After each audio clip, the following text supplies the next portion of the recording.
मुस्तफा, क्यों परेशान हो रहे हो? अम्मी और दुआ का बस झगड़ा हुआ है। मेरा मतलब कोई कयामत तो नहीं आ गई ना? बात सिर्फ इतनी नहीं है, कुछ और भी हुआ है क्या? आज दफ्तर में बाबा और मेरी लड़ाई हुई। ये कैसे हुआ? वो मुझ पर चीखे, मैं उन पर चीखा और वो मुझे मारने भी आए।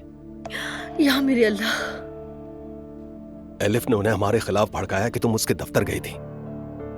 अच्छा, तो सैलिफ ने बाबा से मेरी शिकायत लगाई है। मैं बहुत तंग आ चुका हूं नायला। हमारी फैमिली में ये सब नहीं होता था, कभी हमारे दरमियान ऐसी बदमज़गी नहीं हुई। हमें नजर लग गई है। पता नहीं क्या हो गया, मगर हर किसी को कुछ ना कुछ हो रहा है। मेरी अम्मी न्यू ईयर पार्टी में जाती है, मैं अपने बाबा से लड़ता हूँ, ऊंची आवाज में बोलता हूँ। नूर चैनल पर काम करती है और असलान के बारे में तो सब जानते ही हैं। सबसे बड़ा बॉम्ब तो अजलान ने फोड़ा है। उसने दुआ से शादी कर ली और अब दुआ और मेरी अम्मी लड़ पड़े एक साथ। तुमने देखा मुस्तफा, दुआ कितनी बुरी औरत है। उसने जो बातें कही वो बिजली बनकर गिरी है हम सब पर। सब लोग पागलों की तरह बर्ताव कर रहे हैं। शुक्र है हम नॉर्मल हैं।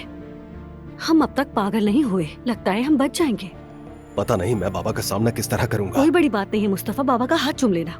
वो गुस्सा करते हैं, चीखते हैं, मगर नरम पड़ जाते हैं। मगर बाबा को अम्मी जान ही नरम किया करती थी। वो मेरे और बाबा के बीच की डालती है, वो दोनों ही आपस में लड़ पड़े हैं। पता नहीं एलिफ वहाँ जाकर हमारे बारे में क्या कहती होगी।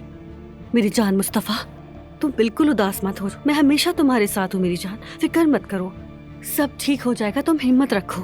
मैं तुम्हें ऐसे उदास नहीं देख सकती।